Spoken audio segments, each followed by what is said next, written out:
Power of focus in one. Ano nga ba ang ibig sabihin ng power of focus in one? Tara, tapusin mo ang video na to para malaman mo kung ano yung power of focus in one. Sa mga hindi pa nakakilala sa akin, ako nga pala si Mapen Morado, isang call entrepreneur na may higit 10 taon na sa pagnenegosyo. Bago yon, may isa-share muna akong kwento sa inyo. 2018, nag-start ako ng laundry business. After 2 years, may nag-offer sa akin ng bills and payment business. Ang nangyari doon sa bills and payment, after a year, na-close din kasi wala akong makitang magmamanage sa business na yon. And then, after a year, after nung close ng business na yun, after a year naman, ano na yun, 2022.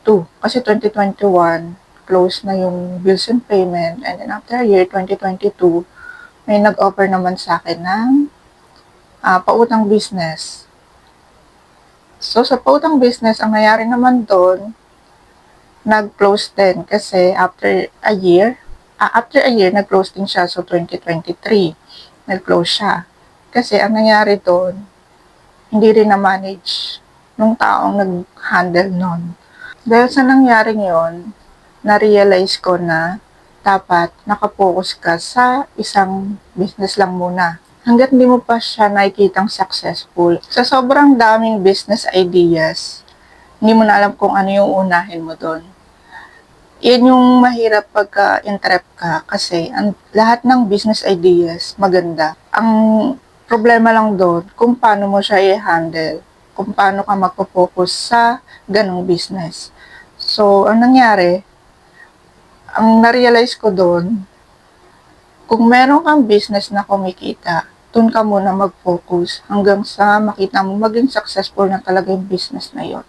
So, ang ginawa ko ngayon, nag-focus na ako na ang power of focus in one. Sa power of focus in one, nabibigay mo yung full time mo sa business mo. Bibigay mo rin yung full effort mo para ma-improve yung business na meron ka.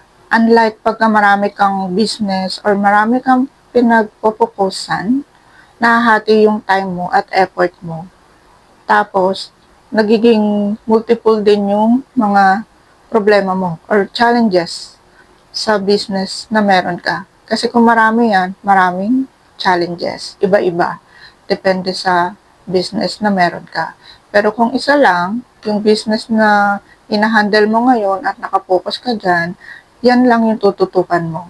Kaya kung meron kang isang business ngayon, focus ka lang muna dyan. Hanggang sa makita mo siyang maging successful. Nga pala, meron akong ginawang call entrepreneur group. Join kayo doon. Group na to ay para sa mga nagtatrabaho sa call center na gusto rin magnegosyo para sa future nila. Kung gusto mo ang video na to, please follow, share, and comment na rin. Salamat sa pagtapos ng video na to.